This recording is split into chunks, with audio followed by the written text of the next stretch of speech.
नमस्कार दोस्तों, आप सभी लोगों का आपके अपने YouTube channel agriculture tricks by NK पे हार्दिक स्वागत करते हैं। तो जैसा कि आप लोगों को पता है कि एग्रीकल्चर से रिगार्डिंग कोई भी अपडेट वगैरह आता है तो हम आप लोगों को वीडियो के माध्यम से प्रोवाइड करवाते रहते हैं। तो जैसा कि आप लोगों ने थंबनेल में देख लिया होगा कि जो आज का वीडियो रहने वाला है काफ़ी इंपॉर्टेंट वीडियो रहने वाला है। अपन बात करें एग्रीकल्चर के अंतर्गत जितनी भी आपके एग्जामें आती है या वैकेंसियाँ आती हैं उनके लिए यह वीडियो आपके रामबाण साबित होने वाले हैं। और इस वीडियो के माध्यम से अपन बात करेंगे आपके टॉप जो 5000 क्वेश्चंस हैं एग्रीकल्चर के, जिसके अंतर्गत आपके सभी सब्जेक्टें आई जाएंगी, चाहे एग्रोनॉमी हो, हॉर्टिकल्चर हो, एनिमल हस्बेंड्री हो, एंटो हो, पैथो हो, मतलब कि जितनी भी सब्जेक्टें आपके एग्रीकल्चर में चलती है उनके रिगार्डिंग सबके सब क्वेश्चन यहाँ पे समराइज देखने को मिलेंगे। तो यह क्वेश्चन अपन वन लाइनर क्वेश्चन देखेंगे जिसके माध्यम से डेली के अपन 100 क्वेश्चन देखेंगे। तो कम टाइम के अंतर्गत अधिक से अधिक क्वेश्चन कैसे अपन सोल्व कर सकते हैं, या अगर अपन बात करें कि अपन जो कंप्लीट रिवीजन कैसे मार सकते हैं कम टाइम के अंतर्गत, वो इस वीडियो के माध्यम से साबित करने वाले हैं। तो ऐसे ही आपको वीडियो मिलते रहेंगे। एक वीक के अंतर्गत 3 वीडियो मिलेंगे जिसके अंतर्गत आपको 300 क्वेश्चन आपको एक वीक के अंतर्गत मिल जाएंगे। इसकी पीडीएफ आपको टेलीग्राम चैनल अपना एग्रीकल्चर ट्रिक्स बाय एनके के नाम से है, उसके ऊपर मिल जाएगी। तो चलिए आज का वीडियो स्टार्ट करते हैं विदाउट किसी टाइम वेस्ट के। बात करें सामान्य कृषि विज्ञान यानी कि जो सामान्य एग्रीकल्चर है उनके भी क्वेश्चन है। तो जैसे जैसे अपन मतलब कि बात करें कि जीरो लेवल से हीरो तक पहुंचाने का सफ़र अपन तय करेंगे, जिसके अंतर्गत जीरो लेवल से क्वेश्चन आएंगे और हाई लेवल तक के क्वेश्चन देखने को मिलेंगे। चलिए बात करें आज के पहले क्वेश्चन की। तो पहले स्टार्ट करें कि एग्रीकल्चर किस भाषा का शब्द है। तो एग्रीकल्चर किस भाषा का है, आपका लैटिन भाषा का हो जाता है। तो मैंने पहले भी समझाया था आपके जिसके पीछे कल्चर लगा हुआ आता है वो आपके कौन सा होता है, आपके लैटिन वर्ड होता है। जिसके पीछे लॉजी और नोमी लगा होता है वो आपके कौन से होते हैं, ग्रीक भाषा के शब्द होते हैं।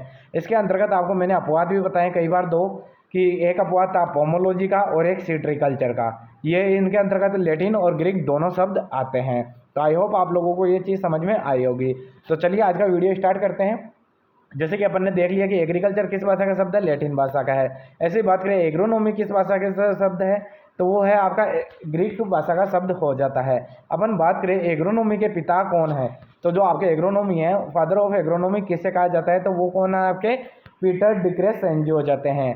तो अगर नेक्स्ट क्वेश्चन की अपन बात करें कि मृदा की प्रति हेक्टेयर उपज देने की क्षमता को क्या कहते हैं, यानी कि अपन बात करें कि 1 हेक्टेयर के अंतर्गत आपके पास मृदा है, उसके अंतर्गत जो उपज पैदा हो रही है यानी यील्ड मिल रही है, उस क्षमता को अपन क्या कहते हैं, अपन कहते हैं मृदा उत्पादकता, यानी कि आपकी प्रोडक्टिविटी, सोइल प्रोडक्टिविटी। विशेष रूप से आपको ध्यान रखना है। चलिए बात करें कि सोइल प्रोडक्टिविटी या फिर मृदा उत्पादकता को किस में नापा जाता है, तो उसको मापा जाता है वो रुपए एम प्रति हेक्टेयर उपज में मापा जाता है। तो इसका विशेष रूप से आपको ध्यान रखना है। चलिए नेक्स्ट अपन बात करें कि मृदा की वह क्षमता जो पौधों को पोषक तत्व प्रदान करती है वह क्या कहलाती है। तो जो पौधों को पोषक तत्व अगर प्रदान करने की क्षमता होती है उसे अपन क्या करता है, मृदा उर्वरता यानी कि सॉइल फर्टिलिटी। क्या कहते हैं अपन, सॉइल फर्टिलिटी। चलिए नेक्स्ट क्वेश्चन की ओर बढ़ते हैं। फ्रेंड्स यहाँ से आपके काफ़ी कॉन्सेप्ट्स क्लियर होंगे और काफ़ी क्वेश्चंस आपको ऐसे ही लाइन टू लाइन एग्जामों में देखने को मिलेंगे। चलिए बात करें कि मृदा उर्वरता को किस में मापा जाता है। तो मृदा उर्वरता आपको पता ही चल गई, जो पौधों को आपको पोषक तत्व उपलब्ध कराते हैं उसे अपन क्या कहते हैं, मृदा उर्वरता कहते हैं। और इसको मापा किस में जाता था, सॉइल फर्टिलिटी, जैसे कि आपके रुपए में नापा जा रहा था या यील्ड के अंतर्गत मापा जा रहा था, ऐसे ही आपकी उर्वरता है वो प्रतिशत में मापी जाती है। तो ये भी काफ़ी इंपॉर्टेंट बन जाता है। बात करें हॉर्टिकल्चर किस भाषा का शब्द है, तो हॉर्टिकल्चर आपका लैटिन भाषा का शब्द हो जाता है। बात करें छोटी पैंट रोग यानी कि लिटिल लीफ किसकी कमी से होता है, तो कौन से पोषक तत्वों की कमी के कारण आपके लिटिल लीफ देखने को मिलती है, तो वो होती है जस्ता यानी कि जिंक की कमी से। इसको ध्यान रखना है ना, जिंक की कमी से आपका कौन सा होता है, लिटिल लीफ होता है। चलिए नेक्स्ट क्वेश्चन की अपन बात करें, राजस्थान में चारा एवं अनाज वाली सबसे प्रमुख फसल है। तो राजस्थान की बात की जाए तो राजस्थान के दृष्टि से चारा व अनाज के लिए मुख्य फसल मानी जाती है वो कौन सी है, आपकी बाजरा। क्या कहते हैं, पर मिलेट। चलिए नेक्स्ट क्वेश्चन की हम बात करें, सबसे ज़्यादा आनुवांशिक शुद्धता कौन से बीजों में होती है। तो मैंने बात करें कि बीजों के अंतर्गत जो सीड साइंस का है उसकी प्लेलिस्ट बना रखी है, उसको ट्रिक के माध्यम से भी याद करवाया है, उनके टैग भी अच्छे से याद करवाए हैं। बात करें कि अपन सबसे ज़्यादा आनुवांशिक शुद्धता यानी कि जेनेटिक प्योरिटी सबसे ज़्यादा कौन से बीजों में होती है, वो होती है न्यूक्लियस सीड में, जिसे अपन क्या कहते हैं हिंदी में, मूल केंद्रक बीज, यानी कि न्यूक्लियस सीड के अंतर्गत सर्वाधिक जेनेटिक प्योरिटी देखी जाती है। तो अपन बात करें कि इसका जो आपके टैग का कलर होता है वो कौन सा होता है, तो इसके अंतर्गत टैग नहीं होता, इसका विशेष रूप से आपको ध्यान रखना है। चलिए नेक्स्ट क्वेश्चन की अपन बात करें, उर्वरक देने की गहरी स्थापन विधि किस फसल में काम में ली जाती है। तो गहरी स्थापन विधि किस फसल में काम में लेते हैं, तो वो लेते हैं आपके धान के अंतर्गत, मतलब कि राइस में। चलिए नेक्स्ट क्वेश्चन की अपन बात करें कि आलू की सुसुप्त अवस्था यानी कि बात करें डोरमेंसी तोड़ने के लिए काम में लिया जाता है। तो अपन जो डोरमेंसी तोड़ते हैं आलू की सुसुप्त अवस्था, उसके लिए अपन क्या यूज़ में लेते हैं, तो थायो यूरिया। क्या यूज़ में लेते हैं, थायो यूरिया। ये आपका इंपॉर्टेंट क्वेश्चन है, काफ़ी बार पूछा गया क्वेश्चन है। चलिए नेक्स्ट क्वेश्चन की ओर बढ़ते हैं। नेक्स्ट आता है राजस्थान से कौन से फल का निर्यात किया जाता है, तो वो किया जाता है आपके किन्नों का। तो आई होप आप लोगों को समझ में और किन्नों का सर्वाधिक प्रोडक्शन कहाँ होता है, गंगानगर हनुमानगढ़ के अंतर्गत। जो आपका किन्नों का प्रोडक्शन होता है वो कहाँ होता है सर्वाधिक, गंगानगर हनुमानगढ़ के अंतर्गत। अगर आपसे पूछ लिया जाए कि आपके जो संतरा है, संतरा का उत्पादन कहाँ होता है, आपके झालावाड़ के अंतर्गत। संतरा का कहाँ होता है, झालावाड़ में, और किन्नों का कहाँ होता है, आपके गंगानगर हनुमानगढ़ के अंतर्गत। चलिए नेक्स्ट क्वेश्चन की अपन बात करें, कौन सी फसल का उपयोग रेशे बनाने एवं खाने के तेल दोनों में उपयोग किया जाता है। तो रेशे बनाने के लिए भी उपयोगी है और खाने का तेल बनाने के लिए भी उपयोगी है। ऐसी क्रॉप कौन सी है, अलसी। ये काफ़ी बार पूछी गई है, काफ़ी इंपॉर्टेंट क्वेश्चन है ना, इसका विशेष रूप से आपको ध्यान रखना है। चलिए बात करें, मुर्गियों को विटामिन ए की पूर्ति के लिए दिया जाता है, हरा चारा दिया जाता है।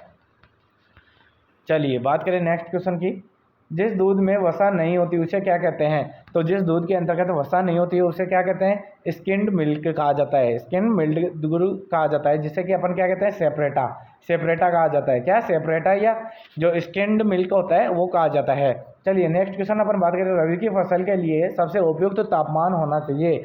तो रबी की फसल के लिए कौन सा उपयुक्त तापमान रहता है, तो 25 से 30 डिग्री सेंटीग्रेड उपयुक्त तापमान माना जाता है रबी क्रॉप के लिए। चलिए बात करें नेक्स्ट क्वेश्चन की, क्ले मृदा की अपेक्षा बलुई मृदा की उर्वरता होती है। तो क्ले मृदा की अपेक्षा बलुई मृदा की उर्वरता क्या होगी, आपकी कम होती है। अपन बात करें क्ले मृदा के अंतर्गत आपकी उर्वरता ज़्यादा होती है, कंपेयर करें बलुई मृदा में। तो मृदा जो बलुई मृदा होती है उसके अंतर्गत उर्वर क्षमता क्या होती है, कम होती है।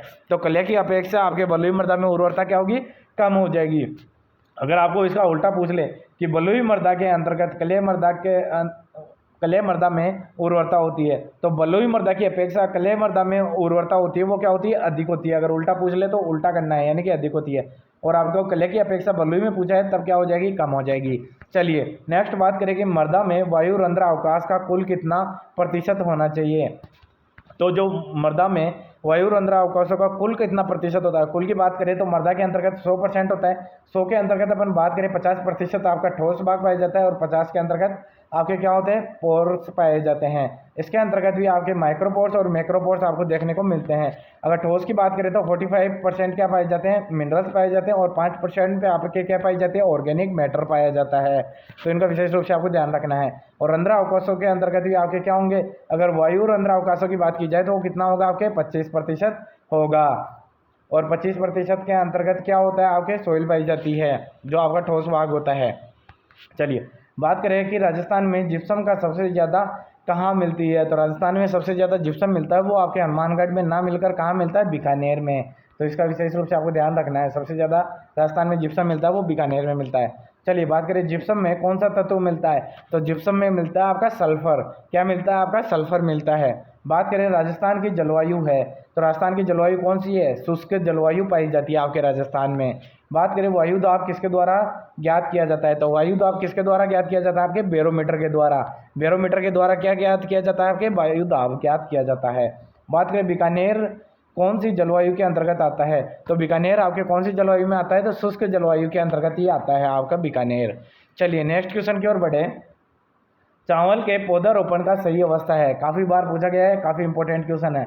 चावल के पौधरोपण के लिए अपन जो अवस्था अपनाते हैं वो कौन सी अवस्था है, 4 पत्ती अवस्था।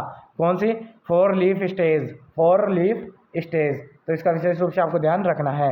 बात करें सर्वाधिक पीएच मान वाली मृदा होती है तो वो कौन सी पीएच वाली होती है? क्षारीय मृदाएं होती है। अपन बात करें 7 के ऊपर कौन सी मृदाएं होती है? न्यूट्रल होती है। 7 के जैसे नीचे जाएंगे वो कौन सी होती है? आपकी अम्लीय। और 7 से ऊपर जाएंगे तब कौन सी आ जाएगी? आपकी क्षारीय। तो जो सर्वाधिक पीएच वाली मृदाएं होती है वो कौन सी होती है? आपकी क्षारीय मृदाएं हो जाती है। चलिए नेक्स्ट क्वेश्चन की अपन बात करें, सल्फर की आपूर्ति के लिए सस्ता पदार्थ कौन सा है? तो अगर आपको फसल के अंतर्गत सल्फर देना है तो उसकी आपूर्ति के लिए सबसे सस्ता पदार्थ कौन सा होगा? वो होता है आपका जिप्सम। अपन ने पहले बात की कि जिप्सम किसके लिए दिया जाता है? सल्फर के लिए दिया जाता है। चलिए नेक्स्ट क्वेश्चन की अपन बात करें, अधिक पानी भरने के कारण जड़ों पर प्रभाव पड़ता है। तो अगर बात करें कि फसल के अंतर्गत ज़्यादा पानी भर गया है तो जड़ों के ऊपर क्या प्रभाव देखने को मिलेगा? तो उसके अंतर्गत क्या होगी? पौधे की जड़ों के अंतर्गत वायु गुहिकाओं में कमी आना, यानी कि वायु का कमी आ जाएगी। वायु की कमी आ जाएगी तो पौधा आपका मर जाएगा। तो इसका विशेष रूप से आपको ध्यान रखना है। राजस्थान की सबसे बड़ी पर्वत श्रृंखला है, तो राजस्थान के अंतर्गत सबसे बड़ी पर्वत श्रृंखला कौन सी है? आपकी अरावली पर्वत श्रृंखला हो जाती है। चलिए नेक्स्ट बात करें कि भारतीय मौसम विज्ञान संस्थान का प्रधान कार्यालय कहाँ पर है? तो भारतीय मेट्रोलॉजिकल डिपार्टमेंट पूछा जाए तो वो कहाँ है? आपके नई दिल्ली के अंतर्गत है। इंडियन मेट्रोलॉजिकल डिपार्टमेंट कहाँ पर? आपके नई दिल्ली के अंतर्गत है। बात करें किस मृदा के ऊपरी सतह सूखने पर खेत में जगह जगह सफ़ेद चकत्ते उभर आते हैं?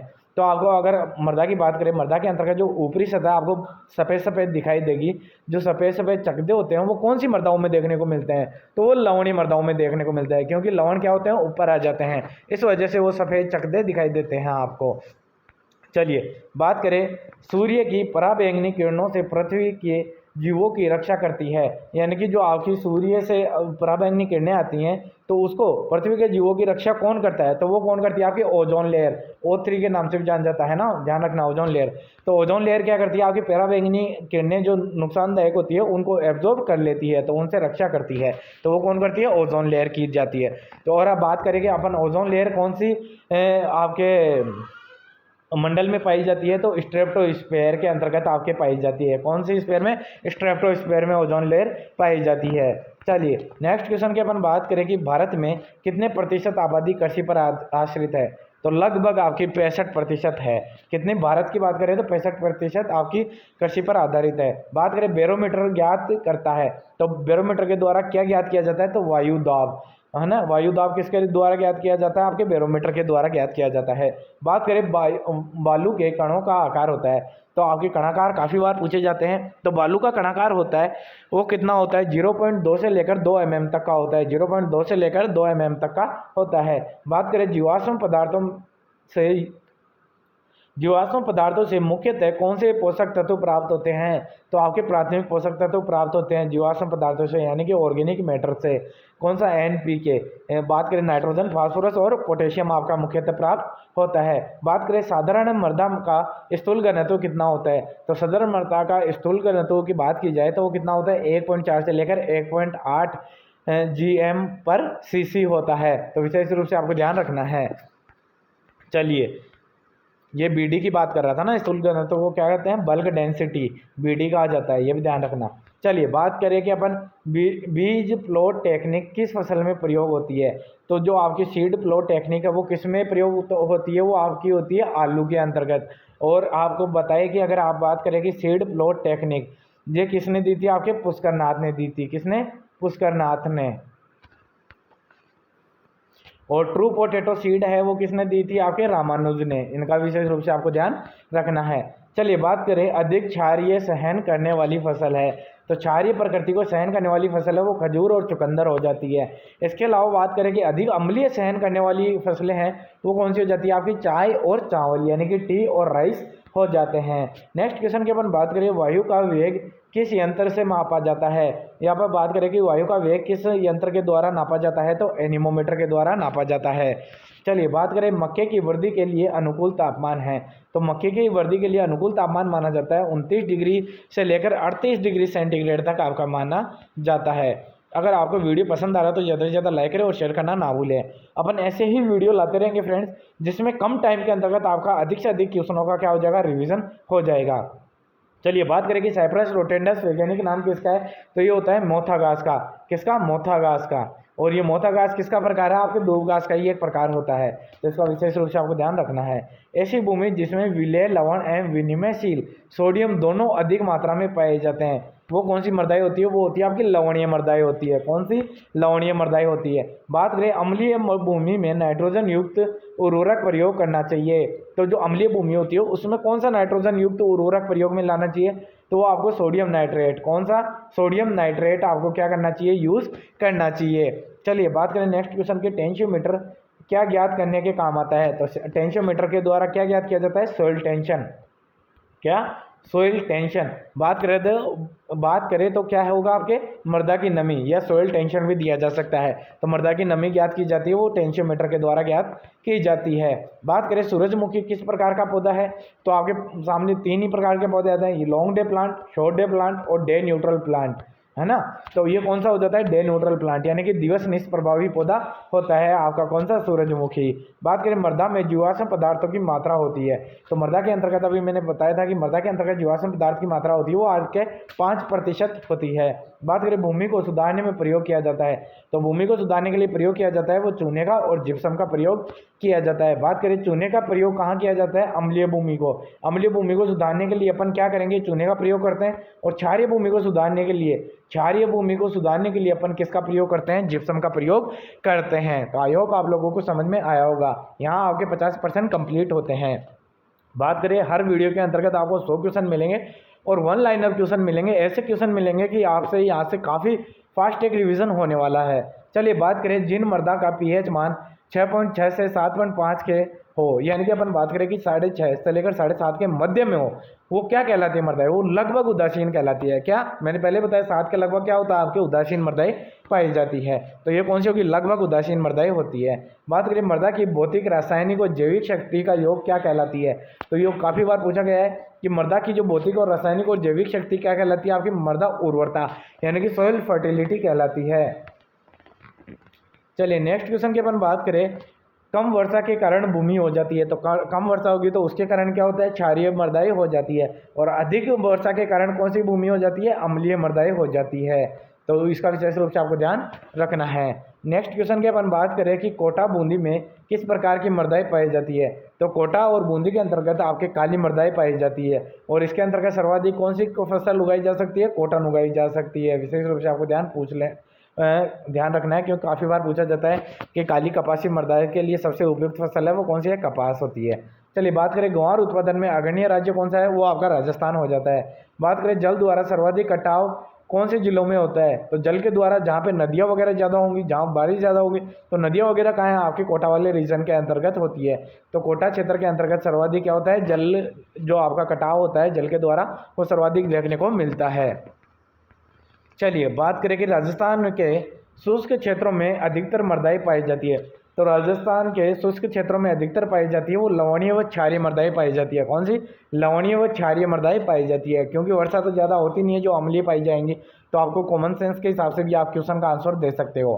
तो कौन सी पाई जाएगी, लवणीय और क्षारीय मृदाएं पाई जाती है। बात करें भौतिक रूप से मृदाएं कणों का अपने स्थान से हटने की प्रक्रिया क्या कहलाती है, तो अपन बात करें कि भौतिक रूप से अपन बात करें तो मृदा के कण एक जगह हैं, वहां से उठकर अगर दूसरी जगह जा रहे हैं तो अपन उसे क्या कहते हैं, सोइल इरोजन, क्या, मृदा क्षरण कहते हैं, सोइल इरोजन कहा जाता है।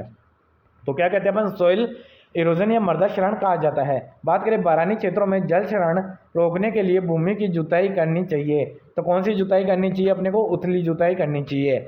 चलिए नेक्स्ट क्वेश्चन की अपन बात करें, वायु क्षरण का रूप है, तो वायु क्षरण के प्रकार या रूप कौन कौन से होते हैं, तो उच्छलन होता है, निलंबन होता है और सतह सर्पण होता है। तो इसका विशेष रूप से आपको ध्यान रखना है, 3 ही अवस्थाएं होती है वायु क्षरण की, उच्छलन होती है, निलंबन होती है और सतह सर्पण होती है।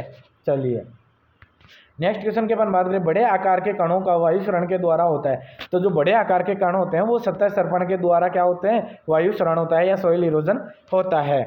चलिए बात करेंगे चना व सरसों कौन से मौसम की फसल है, तो आई होप आप सभी लोगों को पता होगा, चना और सरसों अपने सर्दियों में उगाते हैं, और सर्दियों में कौन से सीजन चलता है, आपके रबी क्रॉप का सीजन चलता है। अपन बात करें आपके गेहूं भी कौन सी क्रॉप की सीजन की है आपके फसल, तो ये रबी सीजन की हो जाती है। इसके अलावा अपन बात करें बाजरा हुआ, बाजरा वगैरह किसके, ग्वार हुआ, ये किसके अंतर्गत आती है, ये खरीफ सीजन की आ जाती है। तो इनका मुख्यतः ध्यान रखना है। आपके मक्का है, मक्का भी आपके किस सीजन का आता है, खरीफ सीजन का आता है मुख्यतः। वैसे तो रबी के अंतर्गत भी उगाया जाता है और जायद में भी उगाया जाता है, तो लेकिन मुख्यतः खरीफ के अंतर्गत आता है। इनका विशेष रूप से आपको ध्यान रखना है। बीजों के अंकुरण के लिए इष्टतम तापमान होना चाहिए, तो बीजों के अंकुरण के लिए इष्टतम तापमान माना जाता है 30 डिग्री से 35 डिग्री सेंटीग्रेड माना जाता है। बात करें जैविक खेती में फार्म को किस रूप में माना जाता है, तो जैविक खेती को फार्म में किस रूप में माना जाता है, तो जैविक संगठन के रूप में माना जाता है। क्या जैविक संगठन के रूप में माना जाता है। ऋषि परामर्श के अनुसार कृषि आधार है, तो ऋषि परामर्श के अनुसार अगर अपन बात करें कृषि का आधार है वो क्या है, भूमि में रहने वाले सूक्ष्म जीवाणु। क्या है मुख्यतः आधार कृषि का, भूमि में रहने वाले सूक्ष्म जीवाणु, क्योंकि सूक्ष्म जीवाणु के कारण ही उर्वरता बनी रहती है। चलिए बात करें कि भारत में प्रथम राष्ट्रीय जैविक कार्यक्रम की शुरुआत कब हुई, तो वो 2000 के अंतर्गत हुई थी। तो कौन सी ईयर में, 2000 के अंतर्गत हुई थी, तो इसका विशेष रूप से आपको ध्यान रखना है। बात करें जलवायु, प्रकृति तथा प्रकाश के अतिरिक्त जीवों के लिए प्रकृति की सबसे महान देन क्या है, तो वो क्या है, भूमि है। क्योंकि आपका जल हो गया, वायु हो गया, प्रकृति और प्रकाश, इसके अलावा और जीवों के लिए क्या चाहिए, भूमि चाहिए। तो भूमि क्या हो जाती है, आपके लिए उपयुक्त हो जाती है। चलो बात करें नेक्स्ट क्वेश्चन की, कौन सी खाद पूर्ण खाद कहलाती है, तो आपकी गोबर की खाद कहलाती है, वो क्या कहलाती है, पूर्ण खाद कहलाती है, यानी कि कंप्लीट मैन्योर कहलाती है। इसके अंतर्गत बात करें एनपीके पाया जाता है, उसकी मात्रा होती है आधा, यानी कि 0.5, 0.25 और 0.5, यानी कि आधा पाव आधा, यानी कि नाइट्रोजन होगा 0.5%, फास्फोरस होगा 0.25%, पोटेशियम होगा 0.5%। तो यह मात्रा भी कई बार पूछ ली जाती है, तो इसका विशेष रूप से आपको ध्यान रखना है। बात करें जैविक खाद्यों में मुख्य कौन से तत्व की अधिक मात्रा पाई जाती है, तो जैविक खाद्यों के अंतर्गत मुख्यतः जो तत्व पाया जाता है वो नाइट्रोजन पाई जाती है। बात करें नेक्स्ट क्वेश्चन की, मछली का चूरा कौन सी खाद है, तो मछली के चूरे वगैरह होते हैं वो कौन सी खाद में आते हैं, सांद्रित खादों के अंतर्गत, सांद्रित जीवाश्म खाद के अंतर्गत आती है। बात करें गोबर की खाद, कंपोस्ट, हरी खाद कौन सी खादें हैं, तो अगर गोबर की खाद, कंपोस्ट और हरी खादों की बात करें तो ये भारी कार्बनिक खादें आती है, यानी कि जो आपकी स्थूल खादें होती हैं इनके अंतर्गत आती है। चलिए, और वो कौन सी आती है, सांद्रित खादों में आती है, जो आपके मछली का चूरा हुआ, हड्डी का चूरा हुआ, बोन मील हुआ, ये किस में आएगी, सांद्रित में। और जो आपकी गोबर की खाद, कंपोस्ट हो गया, वर्मी कंपोस्ट हो गया, ये किस में आती है, आपकी भारी या आपकी जो स्थूल खादों के अंतर्गत आती है। तो इसका विशेष रूप से आपको ध्यान रखना है। बात करें, काफ़ी बार पूछा गया क्वेश्चन और काफ़ी बार रिपीट होने वाला क्वेश्चन, मूंगफली की खली में यानी कि सांद्रित जीवाश्म खाद में नाइट्रोजन होती है, तो सर्वाधिक नाइट्रोजन इसी में पाई जाती है, किसमें, किसकी खली में, 7.2% मूंगफली की खली के अंतर्गत आपके नाइट्रोजन पाई जाती है। बात करें भारत में सर्वाधिक उपयोग होने वाली खाद कौन सी है, तो वो होती है आपके FIM यानी कि गोबर की खाद। चलिए बात करें नेक्स्ट क्वेश्चन की, हड्डी के चूरों में सर्वाधिक प्राप्त होने वाला तत्व कौन सा है, तो हड्डियों किसकी बनी हुई होती है, फास्फोरस की बनी हुई होती है। तो अगर अपन बात करें हड्डी के चूरों में सर्वाधिक जो प्राप्त होगा पोषक तत्व को कौन सा होगा, आपका फास्फोरस हो जाता है। नेक्स्ट क्वेश्चन की अपन बात करें, गोबर की खाद में अमोनिया के ह्रास को रोकने के लिए परिरक्षित पदार्थ काम में लेते हैं, तो जो गोबर की खाद में अमोनिया का ह्रास रोकने के लिए जो परिरक्षित पदार्थ काम में लिया जाता है वो जिप्सम काम में लिया जाता है। तो इसका विशेष रूप से आपको ध्यान रखना है। बात करें गोबर की खाद का प्रभाव कितने वर्षों तक रहता है, तो गोबर की खाद का जो प्रभाव रहता है खेत के अंतर्गत वो 2 से 3 वर्ष तक रहता है। नेक्स्ट क्वेश्चन की अपन बात करें, क्षारीय धातुमल यानी कि जो बेसिक स्लैग होता है उसमें कौन सा तत्व होता है, तो जो आपकी क्षारीय धातुमल या बेसिक स्लैग होता है उसमें फास्फोरस अधिक मात्रा में पाया जाता है। चलिए नेक्स्ट क्वेश्चन की अपन बात करें, जो आपकी कंपोस्टिंग आती है कौन सी प्रक्रिया है, तो कंपोस्टिंग कौन सी प्रक्रिया आपकी जैविक रासायनिक क्रिया हो जाती है, क्या जैविक रासायनिक क्रिया के अंतर्गत आता है। बात करें कि एक पशु से 1 वर्ष तक गोबर की खाद तैयार करने के लिए गड्ढे का आकार होना चाहिए, तो 1 वर्ष तक अगर आपको गोबर की खाद तैयार करनी है एक ही पशु से, तो गड्ढे का आकार कितना चाहिए, तो आपको 1 मीटर गहरा चाहिए, 2 मीटर चौड़ा चाहिए, 3 मीटर लंबा चाहिए, यानी कि गहरा, चौड़ा और लंबा, 1 मीटर गहरा, 2 मीटर चौड़ा और 3 मीटर लंबा आपको गड्ढा चाहिए होगा एक पशु के लिए 1 वर्ष की खाद की जो आपकी गोबर की खाद तैयार करने के लिए। चलिए नेक्स्ट क्वेश्चन की अपन बात करें, एक की ही गड्ढे से पूरे वर्ष तैयार हुई खाद खेत में देने के लिए कौन सी विधि अपनाई जाती है, तो यानी कि एक ही गड्ढे से आप लोगों ने पूरे वर्ष के लिए खाद तैयार की है, तो वो कौन सी विधि कहलाती है, तो वो ट्रेंच विधि कहलाती है, क्या ट्रेंच विधि कहलाती है। चलिए बात करें गोबर की खाद का प्रयोग खेत में कब करना चाहिए, तो बुआई के 3 से 4 सप्ताह पूर्व करना चाहिए। अपन बात करें कि कब करना चाहिए गोबर की खाद का प्रयोग। आपकी बुआई होगी उससे 3 से 4 सप्ताह पूर्व यानी कि 1 से 1.5 महीने पूर्व अपन क्या कर देते हैं, खेत के अंतर्गत अपन गोबर की खाद डाल देते हैं। इसके अलावा बात करें कि गोबर की खाद को अपन क्या करेंगे, पकने के बाद में अपन इसको यूज़ करते हैं, कच्ची गोबर की खाद का यूज़ नहीं करते। उसके अंतर्गत आपके दीमक लगने की समस्या देखने को मिलती है। बात करें इंस्टीट्यूट ऑफ प्लांट न्यूट्रिशन द्वारा कंपोस्ट बनाने की कौन सी विधि विकसित की गई है। तो इंस्टीट्यूट ऑफ प्लांट न्यूट्रिशन के द्वारा कौन सी कंपोस्ट बनाने की विधि विकसित की गई है, तो वो इंदौर विधि है। कौन सी? इंदौर विधि है।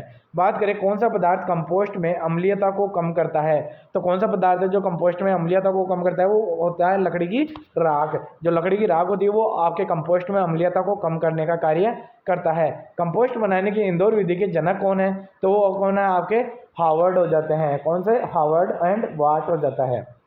तो अल्बर्ट हार्वर्ड का आपको ध्यान रखना है। बात करें अच्छे कंपोस्ट तैयार होने में कितना समय लगता है, तो अच्छे कंपोस्ट तैयार होने में लगभग 3 महीने का समय लग जाता है। कितना महीने का? 3 महीने का समय लग जाता है। बात करें नेडेव कंपोस्ट के जनक कृषक नेडेव काका कौन से राज्य के थे, तो कई बार तो ये पूछ लिया जाता है कि आपके जो नेडेव थे, नेडेव काका थे, वो कौन थे, साइंटिस्ट थे, कृषक थे या फार्मर थे, है ना।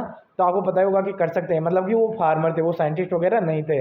लेकिन वो कहाँ के थे, तो वो कौन से राज्य के थे, वो आपके महाराष्ट्र के थे। आपको विशेष रूप से आपको ध्यान रखना है। बात करें नेडेव विधि से तैयार कंपोस्ट में सर्वाधिक मात्रा में कौन सा पोषक तत्व होता है, तो नेडेव काका के द्वारा जो तैयार की गई थी कंपोस्ट, उसमें पोटाश की मात्रा सर्वाधिक पाई गई थी। तो पोटाश का सर्वाधिक अच्छा स्रोत माना जाता है। चलिए नेक्स्ट क्वेश्चन की अपन बात करें, सर्वोत्तम किस्म का कंपोस्ट कौन सा होता है, तो सर्वोत्तम यानी कि जो सबसे अच्छा कंपोस्ट होता है वो कौन सा होता है, वर्मी कंपोस्ट होता है। बात करें उचित परिस्थितियों में वर्मी कंपोस्ट कितने दिन में बनकर तैयार हो जाता है, तो कंपोस्ट का अपन ने बात किया कि अपन 90 दिन में तैयार हो जाता है। लेकिन अपन वर्मी कंपोस्ट की बात करें कि आपके वर्मी कंपोस्ट लगभग 60 दिन में यानी कि 2 माह में आपका बनकर तैयार हो जाता है। बात करें वर्मी कंपोस्ट तैयार करने के लिए सबसे उपयुक्त घटक कौन सा है, तो वर्मी कंपोस्ट तैयार करने के लिए सबसे उपयुक्त घटक कौन सा है, वो आपके केचुए हो जाते हैं। वर्मी कंपोस्ट बनाने के लिए केंचुओं की कौन सी प्रजाति का ज़्यादातर उपयोग किया जाता है, तो जो आपके एपिजिक प्रकार के होते हैं, एपिजिक होते हैं, इंडोजिक होते हैं और डायोजिक होती है। एपिजिक क्या होते हैं, जो ऊपर वाली लेयर में पाए जाते हैं, और इंडोजिक होते हैं वो कौन से, जो आपके नीचे गहराई के अंतर्गत पाए जाते हैं, और डायोजिक कौन से, जो ऊपर नीचे दोनों में पाए जाते हैं, जो मिट्टी और आपके जो वेस्ट मटेरियल होता है उन दोनों को खाता है। तो वो क्या होते हैं, आपके डायोजिक हो जाते हैं। लेकिन अगर अपन बात करें कि कंपोस्ट बनाने के लिए कौन सी प्रजाति एपिजिक सर्वाधिक उपयुक्त होती है, अपन बात करें केंचुए की कौन सी किस्म जल निकास के लिए उपयोगी होती है, तो जल निकास यानी कि जो आपके छेद करेंगे या अपने सुरंग बनाने का काम करते हैं मिट्टी में, वो कौन से होते हैं, इंडोजिक होते हैं। इंडोजिक नाम से पता चल रहा होगी अंदर गहराई के अंतर्गत वाले। चलिए बात करें नेक्स्ट क्वेश्चन की, प्रजनन एवं खाद्य निर्माण के लिए केंचुओं को भूमि में कितने नमी प्रतिशत की आवश्यकता होती है, तो अगर आपको जो केंचुए हैं वो प्रजनन भी कर सके और वो खाद का निर्माण भी कर सके, उनके लिए मृदा में कितने प्रतिशत नमी होनी चाहिए, वो 30% नमी होना आवश्यक होता है। चलिए नेक्स्ट क्वेश्चन की अपन बात करें, साधारण परिस्थितियों में खाद्यान्न फसलों में कितना वर्मी कंपोस्ट डालना चाहिए, तो साधारण खाद्यान्न फसलों के अंतर्गत 5 से 6 टन प्रति हेक्टेयर आपके वर्मी कंपोस्ट डालना चाहिए। बात करें राजस्थान की परिस्थितियों में केंचुए की सबसे उपयुक्त प्रजाति कौन सी है, तो अगर राजस्थान के परिस्थितियों के अनुसार अगर बात करें केंचुए की सबसे उपयुक्त प्रजाति है वो आइसिनिया फोर्टिडा हो जाती है। कौन सी? आइसिनिया फोर्टिडा हो जाती है। चलिए नेक्स्ट क्वेश्चन की अपन बात करें, नेक्स्ट क्वेश्चन आता है, साधारण वर्मी कंपोस्ट में नाइट्रोजन की मात्रा होती है तो लगभग 1.5 से 2.5 होती है, मतलब कि 1.5 से लेकर 2.5% आपके वर्मी कंपोस्ट में नाइट्रोजन पाई जाती है। बात करें हरी खाद में प्रयुक्त अदलहनी फसलों का क्या योगदान होता है, तो हरी खाद के अंतर्गत जो अदलहनी फसलें होते हैं उनका क्या योगदान होता है, विलय नाइट्रोजन का संरक्षण करती है। जो विलय नाइट्रोजन होता है उसका संरक्षण का कार्य कौन करती है, आपके अदलहनी फसलें करती है। बात करें ऊसर भूमियों को सुधारने हेतु कौन सी फसल हरी खाद के रूप में उपयोग में लेनी चाहिए, तो सबसे उपयुक्त फसल कौन सी होगी, आपकी ढेंचा होती है। तो अपन क्या करेंगे कि ऊसर भूमियों के अंतर्गत अपन अगर सुधार करना है तो हरी का फसल के अंतर्गत या हरी खाद के रूप में कौन सी फसल का चयन करते हैं, तो ढेंचा का यूज किया जाता है। बात करें नेक्स्ट क्वेश्चन की, सामान्य हरी खाद की पलटाई कितने समय बाद अगली फसल की बुआई करनी चाहिए, तो कितने समय बाद में, आपके 1.5 से 2 माह बाद में करनी चाहिए। क्या? 1.5 से 2 माह बाद में। बात करें खाद के रूप में प्रयुक्त खलियां किन फसलों से प्राप्त होती है। तो खाद के रूप में प्रयुक्त खलियां हैं वो किन फसलों से प्राप्त होती है? तो खलियां तिलहनी फसलों से प्राप्त होती है। कौन सी? तिलहनी फसलों से आपकी खलियां प्राप्त होती है। तो आई होप फ्रेंड्स आज के 100 क्वेश्चन अपन ने देख लिया। अगर वीडियो सेशन पसंद आए तो ज़्यादा से ज़्यादा लाइक करें और शेयर करना ना भूलें, और कमेंट बॉक्स में बताएं कि आज का वीडियो सेशन कैसा लगा। अगर ये पसंद आता है आप लोगों के लिए तो कंटिन्यू ऐसे ही वीडियो आपको लोगों को प्रोवाइड करवाए जाएंगे। थैंक यू फ्रेंड्स, मिलते हैं नेक्स्ट वीडियो में नेक्स्ट अपडेट के साथ।